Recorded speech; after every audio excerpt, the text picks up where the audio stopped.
hoje para a gente formalmente iniciar o nosso ciclo de mensagens, o nosso ano de pregações. Semana passada a gente teve a grata oportunidade de ouvir o Dempsey e um pouco do testemunho sobre a jornada dele.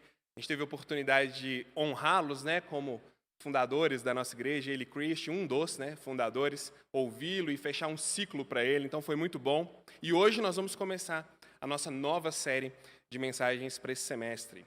Eu vou orar, depois eu vou explicar para vocês um pouquinho do caminho, vou tentar pavimentar um pouco do caminho que a gente vai seguir aí, se Deus nos der vida, pelos próximos 6 meses. Eu vou compartilhar um pouco com vocês da mensagem com o seguinte tema: a busca da alegria em Deus. Então vamos orar. Deus, nós estamos aqui reunidos, cantando junto aquilo que realmente é o que queremos expressar com o nosso mover aqui. O Senhor é nosso pastor, e no Senhor, de coisa alguma teremos falta, sobretudo de alegria. No Senhor não nos falta alegria. Deus, cuida da tua igreja, orienta a tua igreja.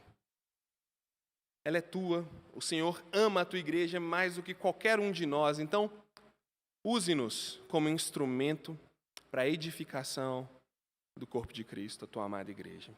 Também te peço que o nosso inimigo, Satanás, não nos atrapalhe. Possamos ouvir a tua palavra, interagir com o Senhor, fazer parte do mover do teu Espírito em paz nessa manhã. Que ele fique fora, pois ele jamais será convidado aqui.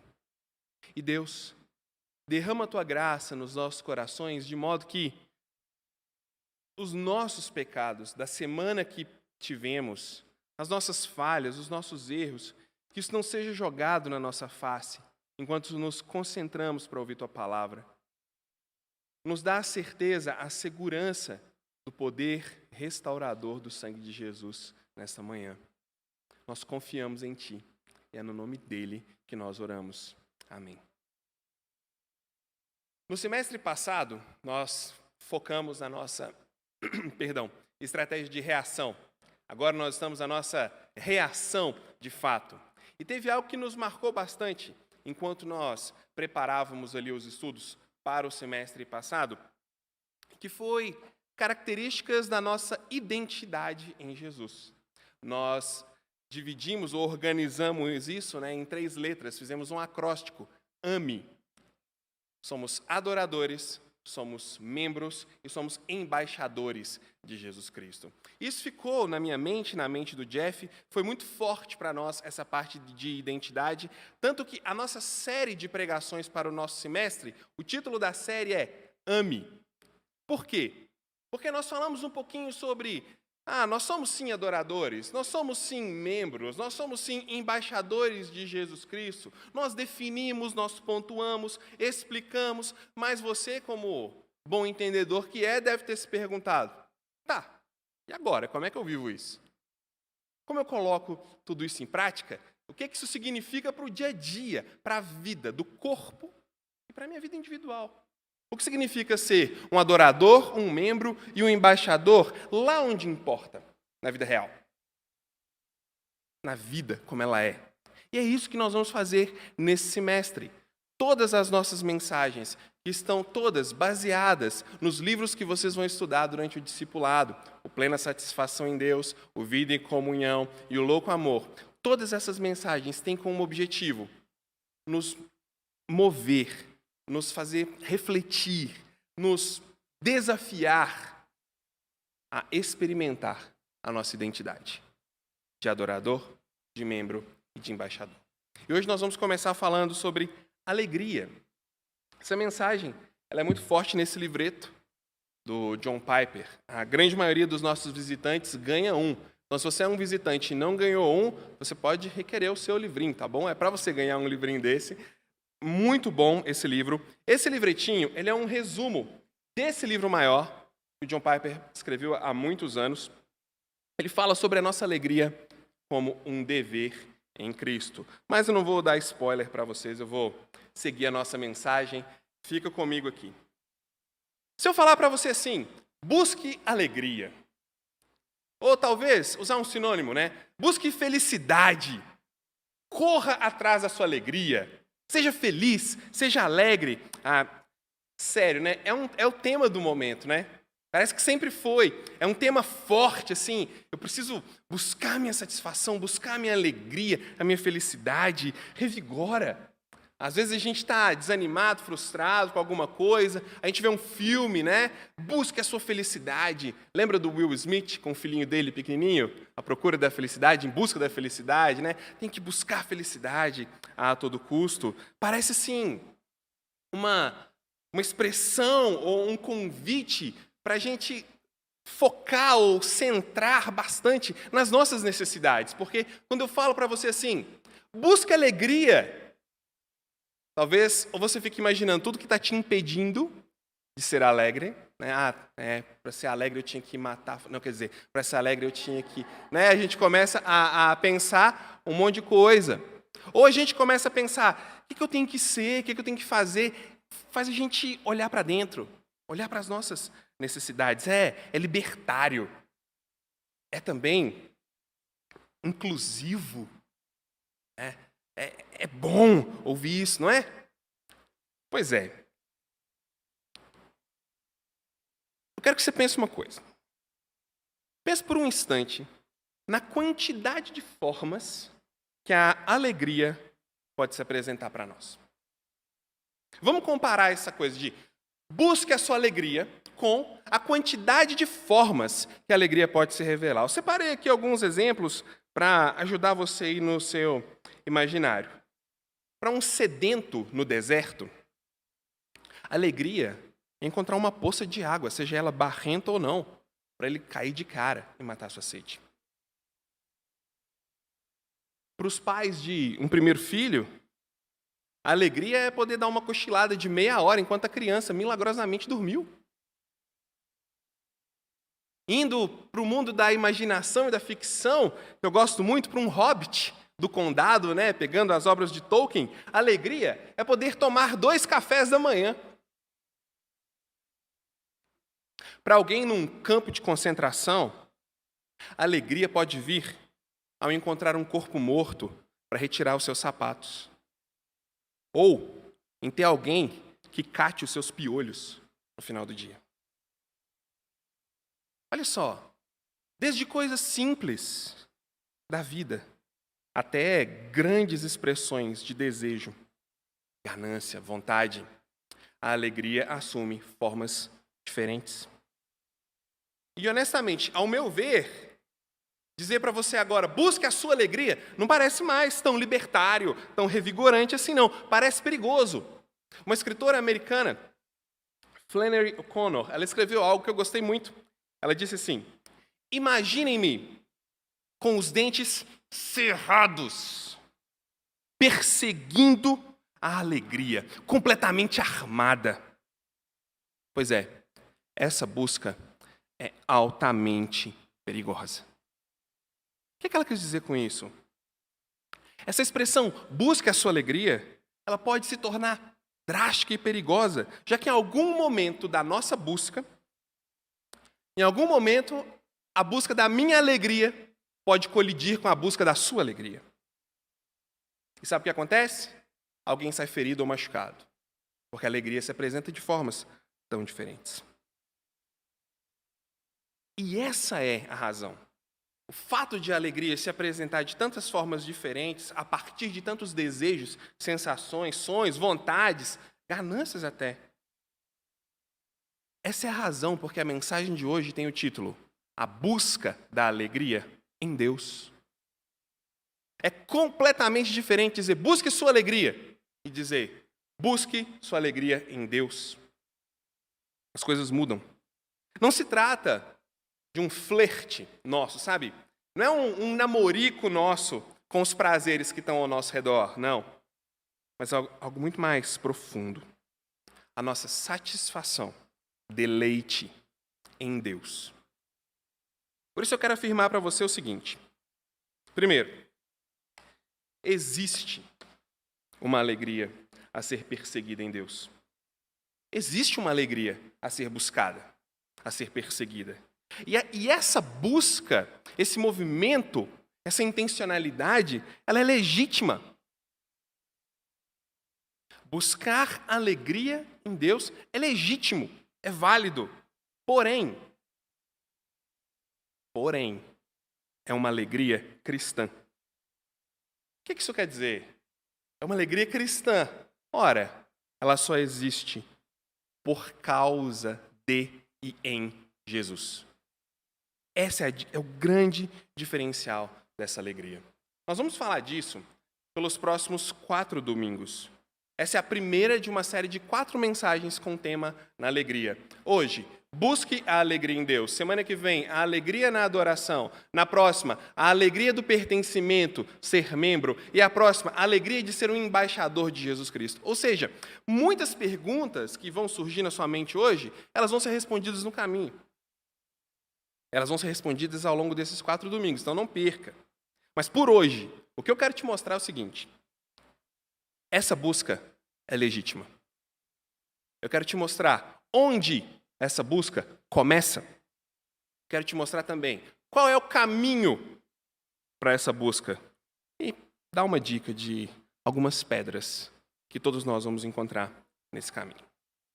Em primeiro lugar, essa busca é legítima. Quando a gente olha para a Escritura, dando um passeio na Escritura, a gente vai ver algumas coisas.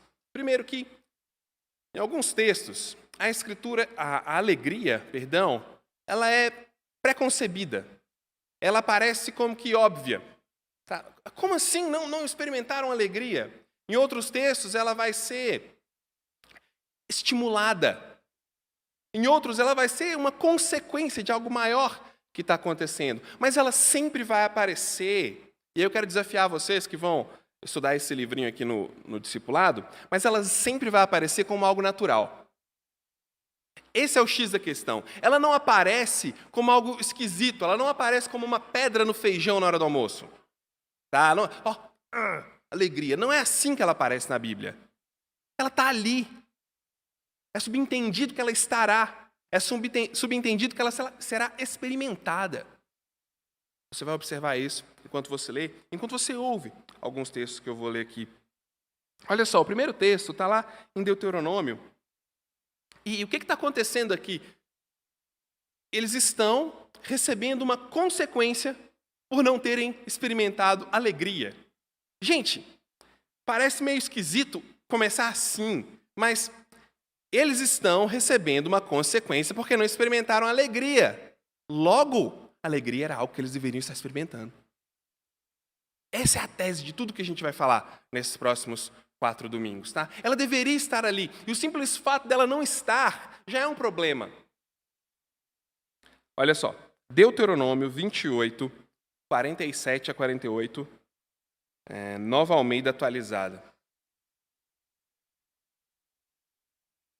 Diz assim: vocês não serviram o Senhor seu Deus com alegria e bondade de coração. Olha só, o texto deixando claro que isso era esperado. Vocês não serviram com alegria e bondade de coração, apesar de terem abundância de tudo. E por isso, com fome, com sede, com nudez e com falta de tudo, servirão os inimigos que o Senhor enviará contra vocês. Sobre o pescoço de vocês porá um jugo de ferro, até que os tenha destruído. Deuteronômio 28, 47 a 48. Perceberam a alegria subentendida? Olha só. Talvez você está mais acostumado a pensar dessa forma assim, ó. Vocês não serviram ao Senhor Deus com fidelidade. Vocês não serviram ao Senhor Deus apesar de todo o sofrimento. Vocês não serviram ao Senhor Deus mesmo estando com uma má vontade danada. Vocês, sabe aquela coisa do sacrifício? Não. Olha o que ele falou, vocês não serviram a Deus com alegria. Pô, tem um paradigma aqui na nossa cabeça. Nós vamos continuar pensando sobre ele. Agora, Davi. Olha Davi chamando Deus de sua alegria. Salmo 43, versículo 4. Salmo 43, 4 diz assim: então irei ao altar de Deus, que é a minha grande alegria. Ao som da harpa eu te louvarei, ó Deus, Deus meu.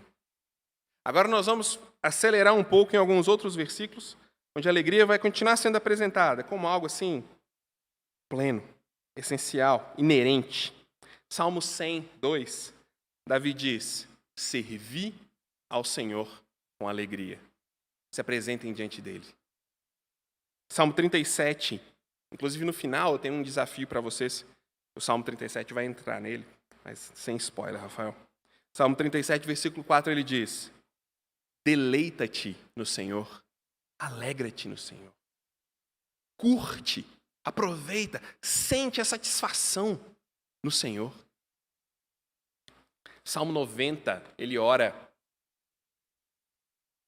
sacia-nos de manhã com a tua benignidade, para que nos alegremos todos os nossos dias. É outro versículo que também, talvez a gente está acostumado a pensar de uma forma diferente. Talvez a gente pense assim: ó Deus, sacia-nos de manhã com a tua benignidade, para que a gente possa aguentar o fardo, a cruz, a desgraça que é essa vida. A gente é mais acostumado com isso. A gente é mais acostumado em falar com Deus assim: ó Deus, eu estou na peleja, mas eu vou continuar. C.S. Lewis vai falar um pouco disso também. Salmo 16, 11 diz assim, ainda Davi. Esse é o versículo chave para a nossa mensagem hoje, tá? Esse é o versículo que você não pode esquecer. Salmo 16, 11. Na tua presença há plenitude de alegria. Na tua destra, na tua direita, delícias perpetuamente. Para não ficar só em Davi, vamos agora para outra pessoa. Também é um pouco relevante também, chama Jesus. Não sei se você já ouviu falar. Lá no Sermão do Monte, olha o que ele disse. Bem-aventurados sois. Bem-aventurado, sabe o que significa isso? Feliz, alegre, satisfeito. Bem-aventurados sois quando, por minha causa, vos injuriarem e perseguirem. Alegrai-vos e exultai, porque grande é o seu galardão nos céus. João, capítulo 15, versículo 11, Jesus falou: olha, eu tenho vos dito essas coisas para que a minha alegria, para que a alegria que ele estava sentindo esteja em vocês e a alegria de vocês seja completa. A alegria de vocês não seja pela metade, não seja meia boca, mas seja completa. É o mesmo Jesus que fala: tem de bom ânimo, tá bom? Porque eles fizeram assim comigo, imagino o que vão fazer com vocês. Então recebam aí minha alegria, para vocês terem a alegria completa. Uau! Jesus suportou a cruz. Em troca de quê? Hebreus 12, 2. Gente, talvez você pense, Jesus suportou a cruz em troca de quê? Em troca da vida dos santos, em troca da glória de Deus, em troca do universo. Alguém pode começar a viajar. Em troca da alegria. Olha só, ele suportou para ter alegria. Ele passou por algo para experimentar alegria. E foi a cruz. Ele prometeu para os servos dele, em Mateus, capítulo 25, versículo 21.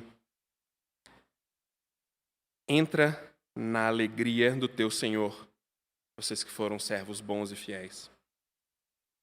Agora o irmão de Jesus, Tiago, também falou: olha, tenha um motivo de grande alegria passarem por provações. Tiago, capítulo 1, versículo 2. Paulo, em 2 Coríntios, capítulo 6, versículo 10. Entristecido, mas sempre alegre. Você percebeu que muitos desses textos aqui, eles foram falados quando estava sendo perseguido, quando Davi estava sendo perseguido, quando ele estava triste, frustrado. Jesus falou: olha, fica feliz quando você for perseguido. Tiago fala: fica feliz quando você estiver mesmo em problemas, tribulações. Paulo: eu estou triste, mas eu estou feliz. Alegria esquisita. Paulo ordenou aos cristãos em Filipenses, capítulo 4, versículo 4. Alegrai-vos sempre no Senhor. Agora Pedro também, em 1 Pedro capítulo 4, versículo 3, alegrai-vos na medida em que vocês são coparticipantes, que vocês participam juntos dos sofrimentos, Olha só, alegrai-vos enquanto participam dos sofrimentos, para que também na revelação da sua glória vos alegreis. Mas não alegreis assim, os alegreis exultando, para que experimentem uma alegria maior ainda. Chegando mais perto de nós, não tão perto assim, porque o ano é 386 depois de Cristo, Agostinho, um dos pais da igreja, escreveu um livro fantástico chamado Confissões, onde ele conta, entre outras coisas, como ele abandonou a luxúria para se deleitar na graça de Deus. Ele diz o seguinte: quão suave se tornou de repente para mim a privação das falsas delícias. Eu que tanto temia perdê-las, senti prazer agora em abandoná-las. Tu, ó verdadeira e suprema suavidade, a afastavas de mim. A afestavas e entravas em lugar delas. Mas doce, mais doce que qualquer prazer. Outro autor famoso, agora sim, perto de nós, C.S. Lewis. Ele tem um livro, uma obra muito famosa, chamada O Peso de Glória. Ele diz que o problema é que nós nos contentamos com muito pouco. Ele fala, o problema não é que a gente tem um desejo muito forte. O problema é que a gente tem um desejo muito fraco para a verdadeira alegria. Ele diz, nos contentamos com pouco e não buscamos a alegria em Deus com determinação. Ele vai dizer que não é errado desejar o próprio bem ou desejar alegria, mas o problema é que é muito fácil satisfazer as pessoas com coisas pequenas. Elas não buscam prazer nem de longe com a determinação e a paixão que deveriam. Lembra de Jeremias 29:13? Buscar-me-eis e me achareis, quando me buscardes de todo o vosso coração. Eu vou ler para vocês um pequeno trechinho aqui do que o Lewis fala. Vale a pena a nossa reflexão nisso aqui. Depois você pode procurar o Peso de Glória, pode ler todo. Olha só, ele diz: se você perguntasse a 20 homens íntegros dos nossos dias, qual acreditam ser a maior das virtudes? 19 responderiam: abnegação. Mas, se perguntasse a qualquer um dos grandes cristãos do passado, ele diria: amor. Você percebe o que aconteceu? O termo positivo foi substituído por um negativo. E isso tem importância maior do que apenas o aspecto filológico ou do sentido das palavras. O ideal de abnegação traz consigo prescindirmos de nós o benefício, como se o importante fosse não a felicidade alheia, mas a nossa abstenção. O que ele está falando? Quando a gente coloca a abnegação como a virtude suprema, o ideal maior significa abrir mão de alguma coisa. Significa deixar de sentir, de experimentar, de ter algo, e não de doar, de dar, ou de sacrificar por algo. Percebeu? Do positivo sai para o negativo. A grande virtude do amor que diz, mais bem-aventurado é dar do que receber. Feliz é aquele que dá a vida por seu irmão, isso é amor de verdade. Disso, passou-se a acreditar. Bom é aquele que se nega, que faz uma autofagia. Mas não dá. Mas não entrega. Vou continuar. Não me parece ser essa a virtude cristã do amor. O Novo Testamento tem muito a declarar sobre renúncia. Renúncia é uma realidade. Mas não da renúncia como um fim nela mesma. Ele diz-nos que devemos negar a nós mesmos e tomar a nossa cruz para poder seguir a Cristo. Tem um propósito na renúncia. E quase todas as descrições da recompensa que se seguirá à renúncia contém um apelo natural ao desejo de felicidade. Se hoje a noção do que é errado Se hoje a noção de que é errado desejar a nossa felicidade, esperar ansiosamente, senti-la, se isso se esconde ou se isso é forte na maioria das mentes, isso deve ter surgido com os estoicos, com Kant, ou seja lá com quem, mas não na fé cristã. Na realidade, se considerarmos as promessas pouco modestas e o galardão e a espantosa natureza das recompensas prometidas nos evangelhos, diríamos que nosso Senhor considera nossos desejos não muito grandes, mas muito pequenos. Ouve que legal isso. Somos criaturas divididas, correndo atrás de álcool, sexo e ambições, desprezando a alegria infinita que se nos oferece, como uma criança ignorante que prefere continuar fazendo bolinhos de areia numa favela, porque não consegue imaginar o que significa um convite para passar as férias na praia. Contentamo-nos com muito pouco.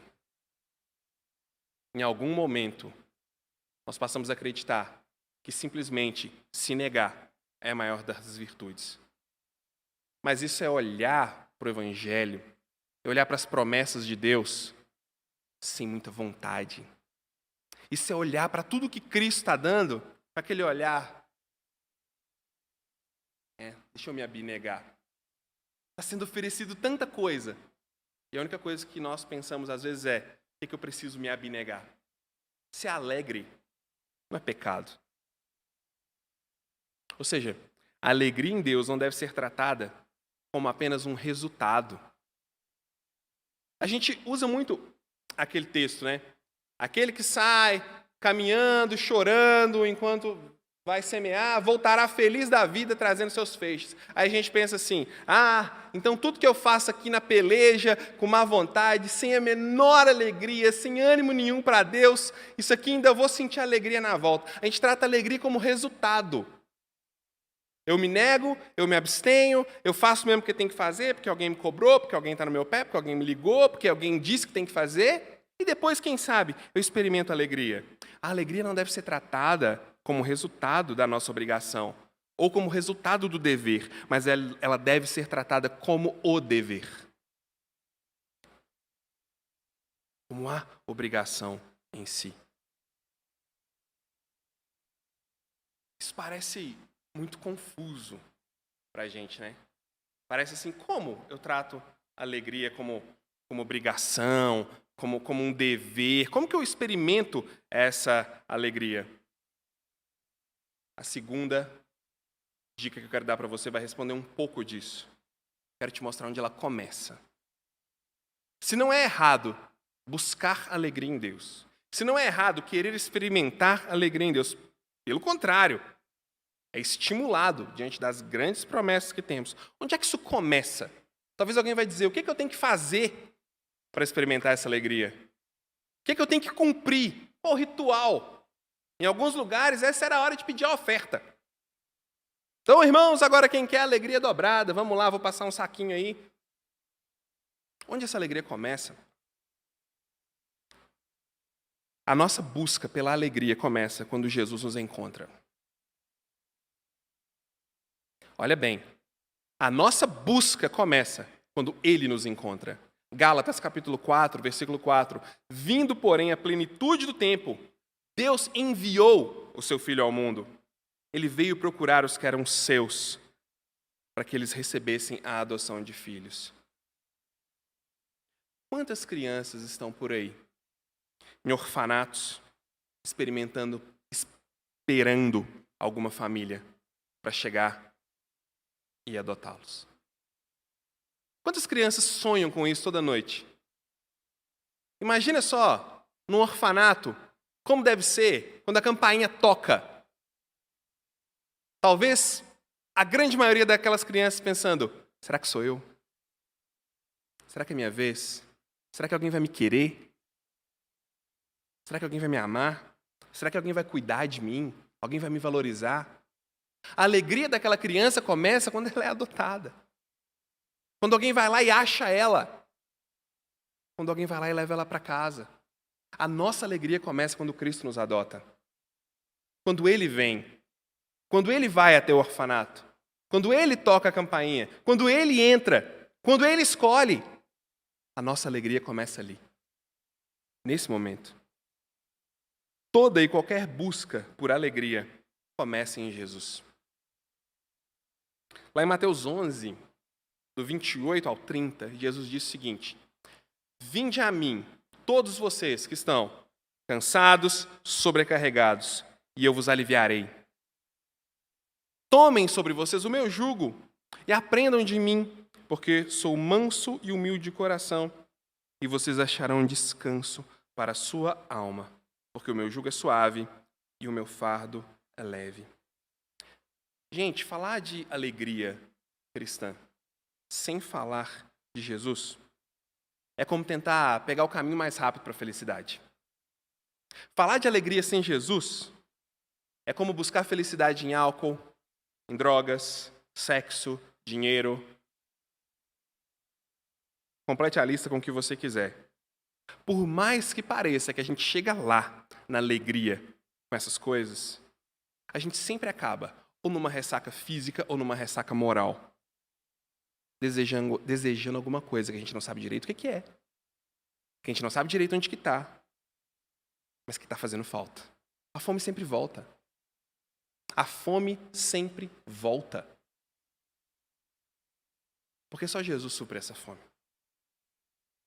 Sabe, o sentimento de vazio, de angústia, tristeza, solidão, eu me arrisco a dizer que talvez muitos de nós carregamos.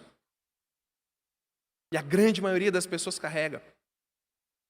São grandes sinais, eu diria sinais da graça de Deus, de que Deus quer nos despertar para uma busca de alegria nova. Ele quer nos despertar para Jesus. Talvez aquilo que a gente mais luta para tirar.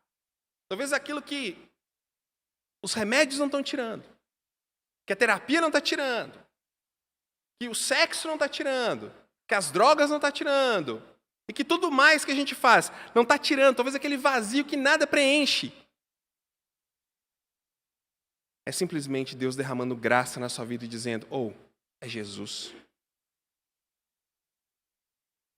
Acorda, é Jesus. A alegria já está aqui. A plenitude do tempo já aconteceu e ele já está aqui. O tanto que nós buscamos alegria nesse mundo revela o tamanho do buraco do nosso coração. Olha só. A intensidade da nossa busca por alegria nas coisas desse mundo. E eu não estou falando que as coisas desse mundo são ruins, necessariamente. Tem umas que são, tem outras que não. Mas a intensidade do quanto a gente coloca a nossa mão e a nossa vida nisso mostra o tamanho do buraco do nosso coração. Que só Jesus preenche. Apocalipse 3, versículo 20 fala assim: eis que estou à porta e bato. Se alguém ouvir a minha voz e abrir a porta, entrarei em sua casa e cearei com ele e ele comigo. A busca por alegria começa quando Jesus entra nessa porta. O texto fala uma coisa interessante. Ele entra e ceia. Ele entra e compartilha da mesa. Ele entra e tem comunhão. Gente, é na mesa que a grande maioria das conversas profundas, dos assuntos profundos do nosso coração acontece. Quantas conversas você poderia dizer que você teve ao redor da mesa que marcaram sua vida? Às vezes uma refeição que começou como só uma refeição para encher a barriga, terminou em lágrimas e não em sobremesa. Jesus fala: eu vou entrar, eu vou parar, eu vou sentar, eu vou ouvir, eu vou cear com ele vai cear comigo, a gente vai estar junto. A alegria começa nesse relacionamento. A alegria começa nesse relacionamento entre Jesus e nós. É aí que tudo se inicia. Ele acrescenta para nós uma busca muito superior. Ele nos insere numa busca muito mais nobre, muito maior do que qualquer prazer momentâneo. A busca da alegria nele. E qual é a resposta de Deus para essa busca da alegria? Uma vez que ele nos encontra, olha o que ele diz: todo aquele que o Pai me dá, esse virá a mim. E o que vem até mim, de modo nenhum o lançarei fora. Porque eu desci do céu, não para fazer a minha vontade, mas a vontade daquele que me enviou. E a vontade de quem me enviou é essa, que eu não perca nenhum de todos os que me deu. Pelo contrário, eu o ressuscitarei no último dia. De fato, a vontade de meu Pai é que todo aquele que vir o Filho e crer nele tenha a vida eterna, e eu o ressuscitarei no último dia. Se a busca por alegria começa quando Jesus nos encontra, ela continua porque Jesus nos aceita. Alguém poderia dizer, a busca da alegria começa quando a gente aceita Jesus. A gente não aceita Jesus coisa nenhuma. Ele que nos aceita. Ele que nos recebe. Ele que se entrega para nós. Quando Ele nos aceita, Ele diz, eu não te jogo fora. Eu não nego você mais. Eu recebo. E eu cuido. Porque eu tenho um propósito. E aí a gente já leu. Eu quero que a minha alegria esteja em vocês. Para que a alegria de vocês seja completa, grande, fervilhante. Essa busca por alegria é legítima. Essa busca por alegria começa quando Jesus nos encontra. Qual é o caminho, então, para essa busca? E quais são algumas pedrinhas que estão nesse caminho? Aqui não tem uma resposta mirabolante. Aqui não tem uma resposta super elaborada daqueles que gostam de usar o palavrório para... Enfim. Não. Sabe qual é a resposta? Presença de Deus. O caminho para a alegria é a presença de Deus. É o relacionamento com Deus. E aí a gente volta para o texto da mensagem de hoje. Salmo 16:11. Tu me farás conhecer a verdade da vida, a alegria plena da tua presença, o eterno prazer à tua direita. Esse salmo, Davi está meio que falando com Deus e falando com ele mesmo, e ele começa falando um pouco como se ele fosse alguém que segue falsos ídolos, sabe? E ele fala, Deus, eu confio no Senhor. Depois lê o Salmo 16 todinho. Eu confio no Senhor e tudo mais. Mas tem muitos ídolos nessa terra. Alguém diria que segue esses ídolos, que são bons. E eu tenho muito prazer nele. Mas quem segue esses ídolos vai de mal a pior, dá tudo errado. Não funciona a vida. Porque só na tua presença o teu justo não verá corrupção. É até uma profecia sobre Cristo. Porque só com o Senhor o teu justo não verá corrupção, porque o Senhor, diferente desses ídolos e dessa bagunça toda, o Senhor me faz conhecer, na tua presença, a verdade da vida. A plena alegria de estar contigo. E o prazer de estar à tua direita. Olha só, o que é que Deus nos faz conhecer, então, que Davi está falando? Primeiro, a verdade da vida.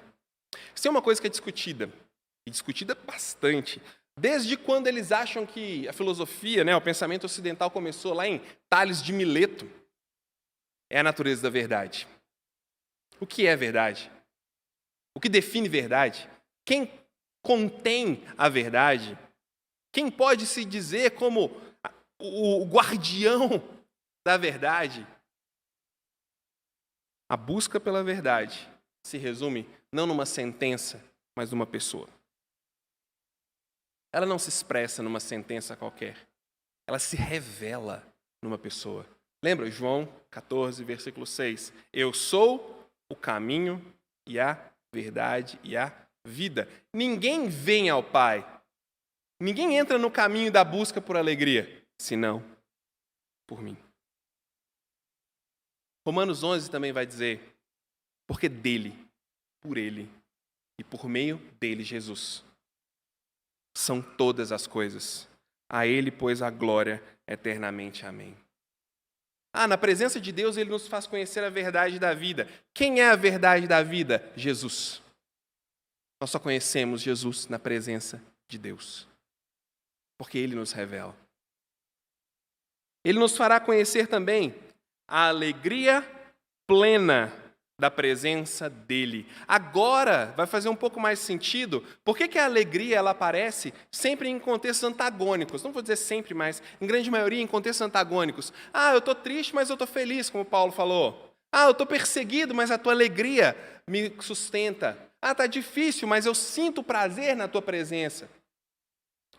E na presença de Deus. Olha bem isso. Na presença dele. A satisfação dele e nele supera todas as circunstâncias. Por isso que o C.S. Lewis vai falar que a gente deseja muito pouco. Porque às vezes a gente está lá longe da presença de Deus, a gente é um filho dele, a gente é salvo por ele, mas está lá longe da presença dele falando assim, eu quero alegria, eu quero um pouco de alegria, deixa eu encher a cara, ficar bêbado. Eu quero um pouco de alegria, deixa eu procurar alguém para me relacionar fisicamente. Eu quero um pouco de alegria, deixa eu fazer isso, isso e isso. Eu quero um pouco de alegria, deixa eu ganhar mais dinheiro, mas está lá longe. Mas o que ele vai dizer é, olha, eu vou te ensinar a alegria plena da minha presença, onde todas as coisas vão diminuir de intensidade. Davi também vai dizer, a minha alma tem sede de ti. O meu corpo te deseja como terra árida, exausta, sem água. O autor de 1 Crônicas. O esplendor e a majestade estão onde? Diante dele. Isso é muito legal. O esplendor, olha só, gente, o esplendor e a majestade não está no governo. O esplendor e a majestade não está nas filosofias. O esplendor e a majestade não está no seu dinheiro. O esplendor e a majestade não está na sua saúde. O esplendor e a majestade estão diante dele. É lá onde se encontram esplendor e majestade de verdade. Força e alegria estão na sua habitação. Paulo também vai falar, bendito seja o Deus e Pai do nosso Senhor Jesus Cristo, que nos abençoou com toda sorte de bênçãos espirituais nas regiões celestiais em Cristo. Antes da fundação do mundo, Deus nos escolheu nele para sermos santos e irrepreensíveis. Onde, gente? Diante dele, na presença dele. E por fim, ele diz, ele me mostrará o eterno prazer à tua destra. O que significa isso? Parece repetitivo. O prazer pleno da tua presença. Lá onde tem majestade, alegria, é na presença de Deus. Não estou falando de um lugar específico, né? Em cima do morro, no altar, num oratório na nossa casa, não. Você vai entender o que eu estou falando. Mas é na presença dele. E depois ele fala a tua destra. Davi, você já falou, né, que é na presença dele. Na mão direita dele está na presença dele também. A destra é a mão da confiança. Quando um acordo precisava ser selado, quando a palavra de alguém precisava ser validada, quando algo de valor que duraria, que precisava ser selado, era a mão direita que era usada. A mão direita era dada como um símbolo de confiança. Então, quando ele fala o eterno prazer à tua direita, ele está dizendo o eterno prazer de confiar eternamente nas tuas promessas. O prazer de confiar eternamente no que o Senhor prometeu. Por isso que o C.S. Lewis estava indignado lá no Peso da Glória. Por isso, porque ele está dizendo, na confiança nas promessas dele, existe um eterno prazer que vai além dos problemas, das dificuldades, do que está acontecendo agora com a gente. Isso é muito louco, né? Mas você, como bom entendedor que é, já deve ter se perguntado aí. Beleza. E na prática?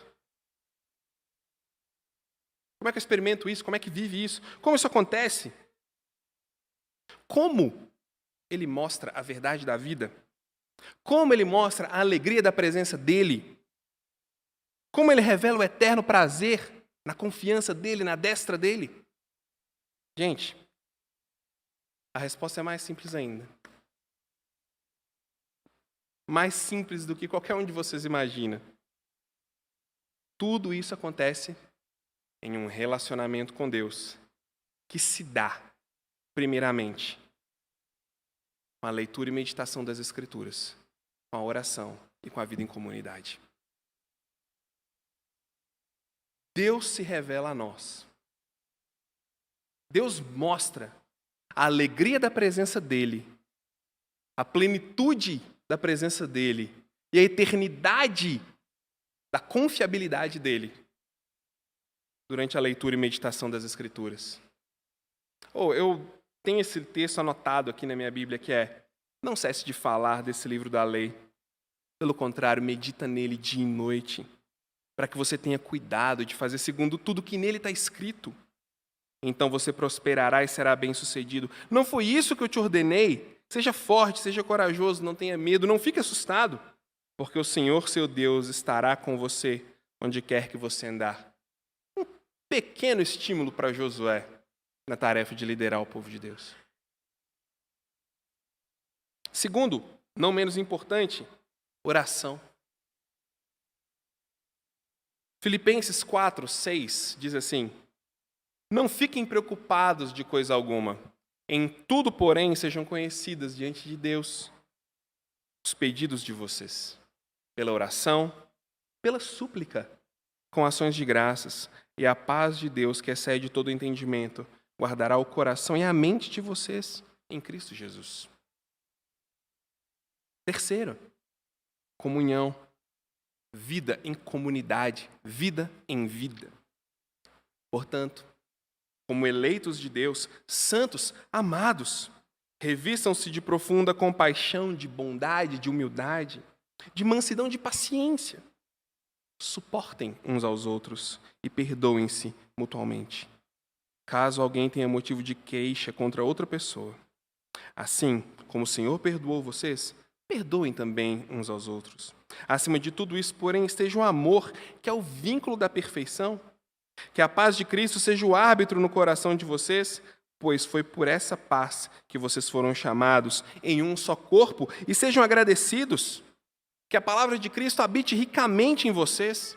Instruam e aconselhem-se mutuamente em toda a sabedoria, louvando a Deus com salmos, hinos, cânticos espirituais, com gratidão no coração. E tudo o que fizerem, seja em palavra, seja em ação, façam em nome do Senhor Jesus, dando por Ele graças a Deus. Um autor já falecido, que eu gosto muito, Howard Hendricks, ele falou muito sobre discipulado, sobre o estudo da palavra. Ele disse o seguinte: nós experimentamos transformação quando nos aprofundamos nas Escrituras, na oração e na comunidade em relacionamentos de prestação de contas. É onde as coisas acontecem. É simples, porque é onde Deus planejou que fôssemos afiados, provados, desafiados, edificados em comunidade. É legal porque na Escritura, em primeiro lugar, particular. Depois, comunitariamente. Nos aprofundamos particularmente nas Escrituras. A oração, embora oramos comunitariamente, particular. Mas o fruto da Escritura e da oração, ele acontece onde? Na comunidade. No comunitário, onde a gente experimenta e desfruta o que Deus fala lá no recôndito do coração de cada um, nos momentos de solidão e de aprofundamento. E rapidamente, quais são as possíveis pedras do caminho? Gente, a resposta ficou mais fácil ainda. Sabe quais são as possíveis pedras? Vou resumir. Tudo que te afasta da Escritura, tudo que te afasta da oração, tudo que te afasta da comunidade. Essas são as pedras do caminho na busca da felicidade. Olha, antes que na sua mente surja um pensamento, mas e se eu não posso ir no culto? E se eu não posso estar com os irmãos? Se eu não posso ir num discipulado? Se eu não tenho tempo para isso, para aquilo? Eu estou falando de uma diferença entre ser afastado completamente daquilo e ser impedido momentaneamente. São coisas diferentes. A gente não quer ser religioso a ponto de bater um dogma, não é isso.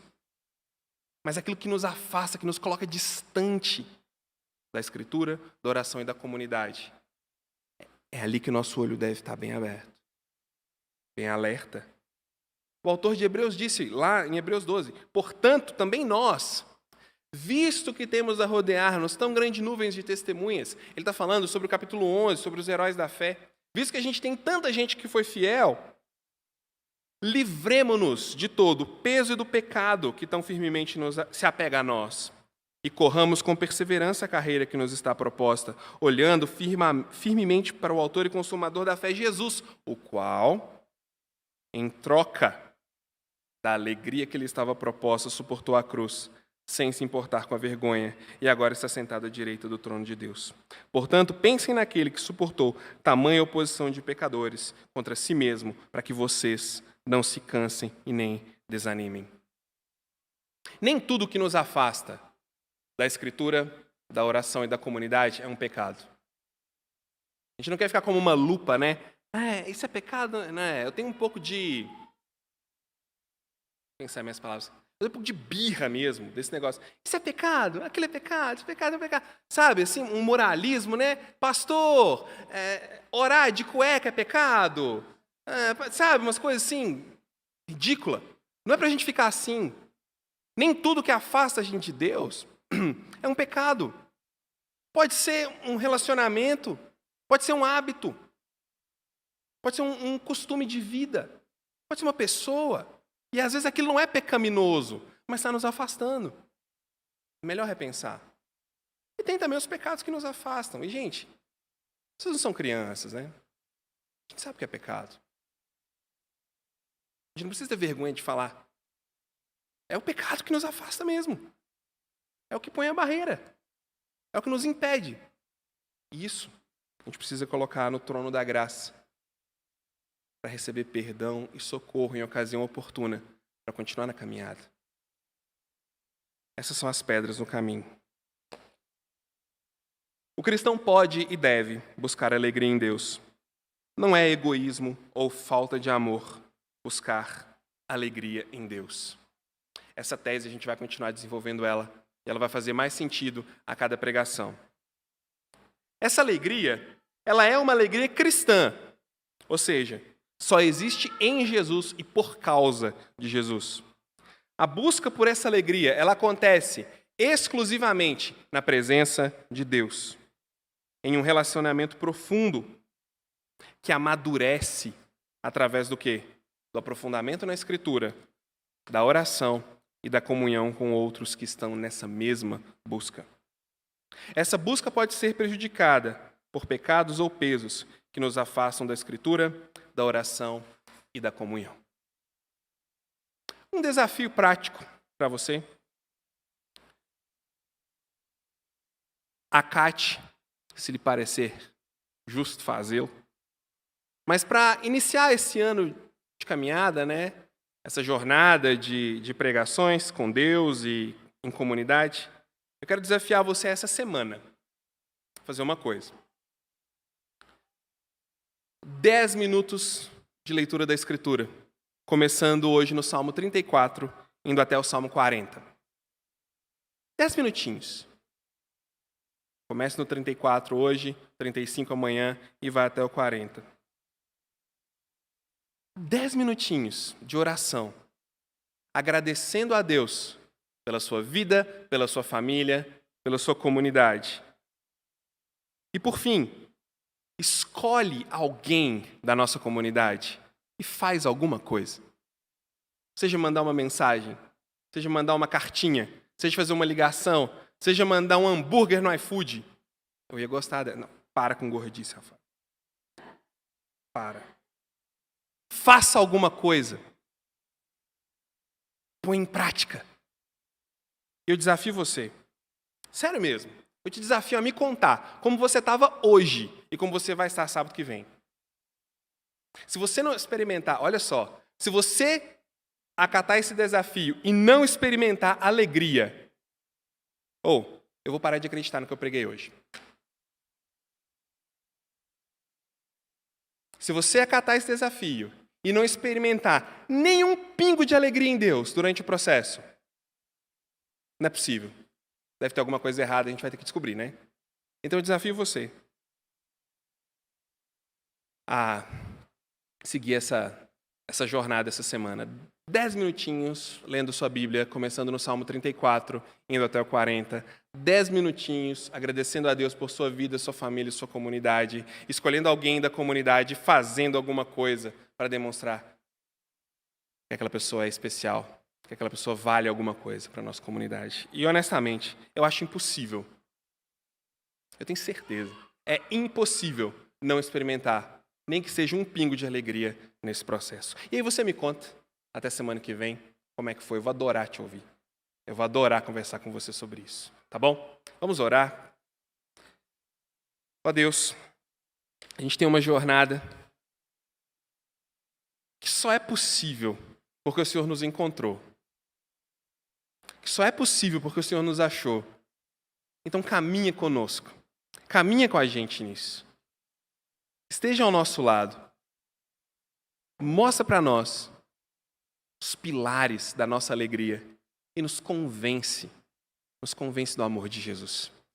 Eu te peço no nome dele. Amém.